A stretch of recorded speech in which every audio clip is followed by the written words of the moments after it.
Hey, good people, how y'all doing? Welcome back. We're going to be discussing season 9, episode 1 of The Real Housewives of Potomac. Guys, I thought that this was a really good start to their season. I did not know what to expect.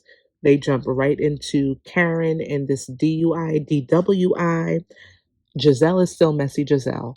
I don't care what anybody says. People are going to say, oh, she lost her dad, and we're going to see a softer version of her, blah, blah, blah, blah, blah. No, we're not. Giselle is who she is. She's a mean girl. Okay? That is who she is. She will put on this little act. Why? Because she knows she's on the chopping block. Bravo really should have gotten rid of her last year, but they love Giselle for whatever reason and they kept her for another season. So she knows she's going to have to play nice with Wendy. She's going to have to play nice with Karen. She knows what she has to do this season. I think it helps that Robin is not there. I think it helps that Candace is not there.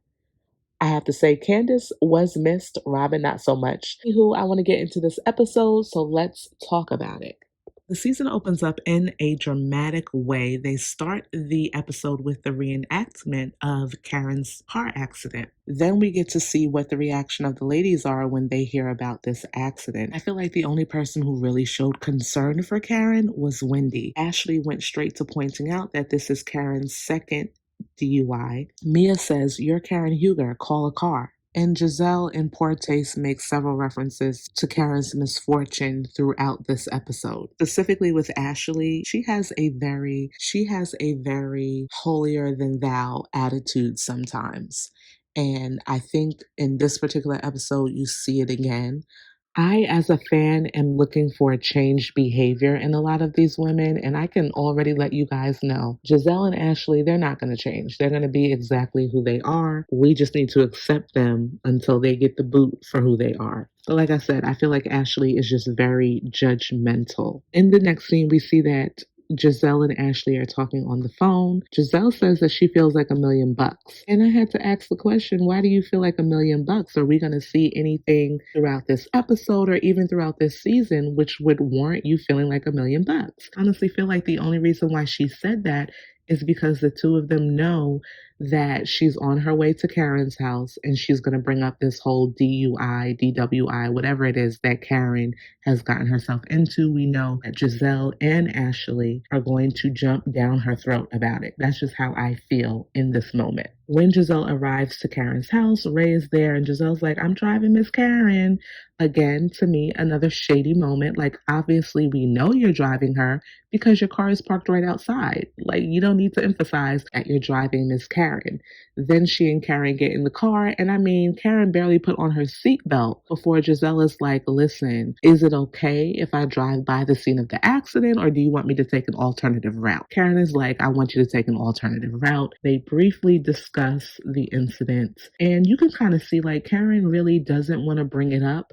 But I applaud Bravo for starting the season off this way, where they're having this conversation about what happened with her, because I don't want to see it 7 episodes down the line. So I appreciate that we're hearing about this now. I also want to point out that I feel like Karen, this episode seems a little off. She mentions at one point that she is on medication. I don't know what it is. I don't know if she had a procedure done or what's going on, but just looking at her eyes, her body language, she seems off this episode. She seems so off that I had to go and watch What Happens Live, because I'm like, is this a permanent thing that she's going through, or is this just a one and done thing where to me she looked, like I said, a little off? But you guys let me know what you feel about the vibes that she was giving during this particular episode. In Karen's confessional, she says that, she hurt her ribs and her ankle, but other than that, she's fine. She's happy that nobody else got hurt. I want to say this about Karen as well. When this incident first came to light, she gave a statement that really did not take ownership of what happened, what she did.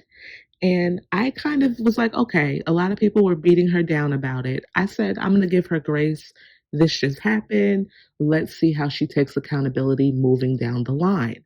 Unfortunately, we still have yet to see her really take accountability about putting herself in this predicament. I have to point out, as Ashley said, for the second time now. But I really wish that she would have taken accountability for finding herself in this situation again. And throughout this episode, and I'm assuming throughout the season, she really does not do that. One of Karen's defenses as it relates to why she got herself into this predicament is the fact that she's saying she and Ray are having some marital problems. She is still not over the death of her parents. She's looking for emotional support specifically from Ray. Now, we have not seen, except for one episode, Karen really drunk. And I'm not going to say that she has a problem or she doesn't have a problem, but this story is not something that I'm buying, especially because I didn't even realize that this is her second offense. So being that it is her second offense, maybe you have a problem and maybe you need to get help. And I was watching someone on YouTube say that her first DUI or DWI resulted in her having to go to rehab. And they say when you go to rehab, that really means that you have a problem. Now, I don't know that to be true. Obviously, you go to rehab because you do have a problem, but people also go to rehab as a way to escape jail time or further punishment and or penalty. So it could have been for that reason. I don't know. But if she really does have a problem, I hope that she gets the help that she needs. And I do feel like if the problem was that bad, maybe Giselle would be pointing that out. Like she does mention that she's known Karen for a very long time. Obviously, she's known her more than any of these women. They have a history that spans even before the Real Housewives of Potomac was a thing. So I feel like if she felt strongly about Karen having a problem, then she would use this as an opportunity to expose that. And she hasn't. So we'll have to see again how everything plays out. So the waiter comes up to their table and he's singing Karen's praises and he ends with, "She's never had a drink here." And that seems so suspect. Giselle picked up on it. She's like, "Did Karen pay this man to say that she's never had a drink here?" It did seem odd. Why are you saying this while they're sitting down and they're eating? But okay, whatever. Giselle brings up the fact that she wants to throw a lunch for Karen's birthday party. It's going to be called Hatitude. Karen is down for the cause. She wants to invite some more friends, so we're gonna see what this is all about. Karen talks to Giselle about her friend Stacy. We find out that Stacy's married. She's worked for QVC, and we're actually going to be introduced to Stacy in this episode. They also talk about Mia's situation. Giselle she's funny. I have to admit, I do enjoy Giselle and Karen together. I don't care for Giselle, but I like to see her and Karen together. You know that Mia and Gordon are separated. I don't know if they've started any divorce proceedings, but we do know that they're separated. And Mia is dating who, if you listen to Karen, is a rapper, but is really a DJ. And I call him Shorty Doo Wop. We don't know this man's real name. Probably could look it up, but I'm not doing all that. Giselle says Mia has one man coming in and one man coming out. I died when she said that. Just the way that she said it, I found that to be hilarious. In the next scene, we see Mia and Gordon with their kids. It's nice to see that, especially after last season, they are able to co-parent nicely together. I think the number one question that we all have is Gordon the father of their son, or is it Shorty Doo Wop? Mia shares that Gordon lives in the same building with her, which is interesting. I think it's great for the kids. Obviously, if you ask Mia, she doesn't feel like it's great for when she has company over. If you go back and watch the episode, she doesn't say Shorty Doo Wop. She kind of alludes to other people. I don't know if she's openly dating other people or if she's just exclusively with this guy, but she didn't just say his name. She said something along the lines of it being more than one person. They talk a little bit about their separation, and Gordon feels like, and you can just visibly see how upset he is, how hurt he is. He feels like Mia just ran right into Shorty Doo Wop's arms. It did not take her long after their separation for her to just go into a relationship with this man. That's how Gordon feels. And honestly, from the outside looking in, that's how it seems. Gordon does not want Shorty Doo Wop to take his son to get haircuts. And that brings up the whole conversation between he and Mia about Shorty Doo Wop wanting to get a paternity test to see if this little boy is his. I think his name is Jeremiah, their son. Gordon, again, visibly upset, does not want to do it. I feel like, is Gordon a little scared to find out that maybe Jeremiah is not his son? What do y'all think about that? I'm torn between. I think he might be a little fearful to find out that this is not his son. And if he's not his son, I wonder how their relationship is going to be. Will he still be the father that he's been to him his whole life, or will he take a step back?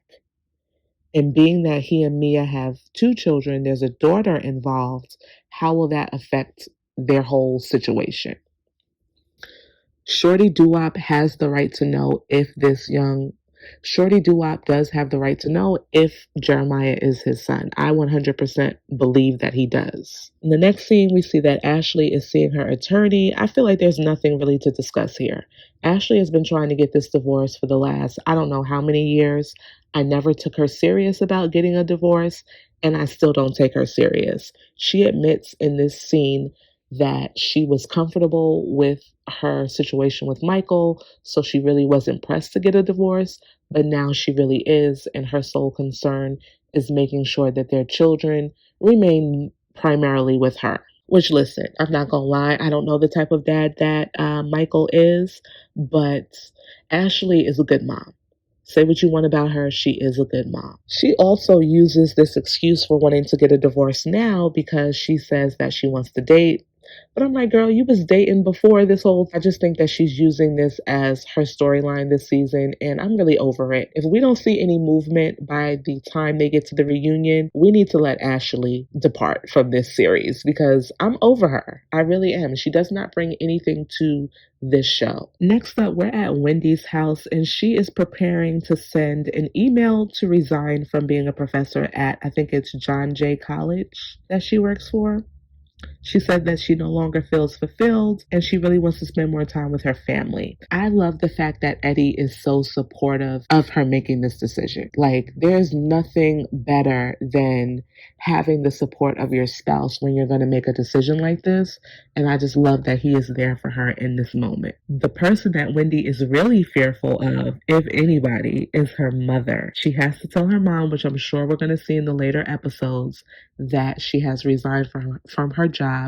And it really will be interesting to see how her mom responds to this news. Okay, so now we're back with Karen. We are at a boutique of one of her friends. Her name is Vivian. I think she's going to be a friend of this season. I'm not really sure, but she owns this boutique in a local mall. Karen is there because she wants to pick out some type of dress for, I guess, an event that she has coming up. We also meet Stacy in this scene, and it's revealed because Karen and Vivian realize she's not wearing her wedding ring that Stacy is getting a divorce. She used to live in, I believe it was New Jersey, if I'm not mistaken. I'm not sure where she used to live, but she moved back to Potomac because she's getting this divorce. And I guess this is where she wants to be. So here she is. I actually really like Stacy. You guys let me know what your vibe is of her during this episode, but I like her. They discuss the Hatitude party. Karen is feeling a little ways. She feels like Giselle is going to be messy. We flash back to a time where Giselle threw Karen a birthday party before, and Karen was up in arms because Giselle was sitting in what she deemed to be the birthday girl seat, whatever. As I mentioned, they pick up on the fact that Stacy doesn't have her ring on. She was married to her husband for 16 years, and they've been separated for a year. That is a long time to be married to somebody. I felt like this segment actually really did turn into the Stacy segment because, like I said at the start, we were supposed to be here to pick out a dress with Karen, but Stacy is picking out all of these dresses for a gala that she has to attend. And I don't know, there's something about her that I just really like. They do a toast because Stacy has finally found the dress that she wants to wear. And then they get a little concerned, they meaning Vivian and Stacy, because they're like, "Ooh, should we be having a drink in front of you, Karen?" And Karen's like, "No, that's fine. I'm on a medication right now, but I'll be enjoying libations with you soon." This gave me pause for concern. What? Do you think it's wise to be drinking, Karen? I don't really know. Does she have a problem? Does she not have a problem? I would say you probably have a problem if you're driving drunk and you get into an accident. I would say, yeah, you might have a problem. You might need to leave the libations alone. You guys let me know what you think about this. The ladies also, I want to point out, did not seem thrown off or concerned by the fact that she said soon she'll be joining them in having libations. So we'll have to see how this all pans out. In the next scene, we're at the Hatitude party. We didn't really get to see a lot, in my opinion, of the decor and how it was all set up. A lot of the ladies did comment that it looked very nice. Ashley is the first person to arrive, and she has a little package for Karen of Uber cards. She has bottled water or a water bottle, like a little gift to say, girl, don't drink, do this. And I just thought, why are you being shady? I don't like the fact that they're making light of this situation because it's such a dangerous situation. What happened to Karen is not something to joke about or laugh about or make light about. This is completely different from her husband having money issues. This situation could have resulted in her losing her life or taking the life of someone else. So I don't find it funny. Thankfully, they did not show her give this gift to Karen. I don't know if this is going to be something that they do in the next episode, but we didn't see the exchange of the gift to Karen. So I don't know what her response was to this. Giselle says that she wants to have a sit down with Wendy. In her confessional, she says that she's about peace. Her dad passed away, blah, blah, blah, blah, blah. I don't believe that. I think it's a nice excuse, but I think that she knows she's on the chopping block, really. I mean, the fact that they even brought her back this season, I'm not surprised by, but this is not what us as the fans wanted. So she knows that she's going to have to play nice with Wendy. She's going to have to play nice with Karen.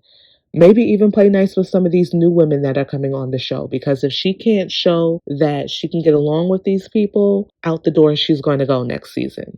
So again, I'm not buying this whole my dad died and I'm turning over a new leaf. Not buying it, girl. Especially because I feel like I said earlier during this episode, she has thrown a lot of little shade at Karen's expense. So no. And then she even comes for Mia towards the end of this episode, which I thought was really ugly. Jackie arrives and Giselle is kind of like, I'm glad that you arrived. She said, yeah, I just want to make sure that she's okay, meaning Karen. Jazzy, who's Mia's friend, she's married to an NFL player. She arrives.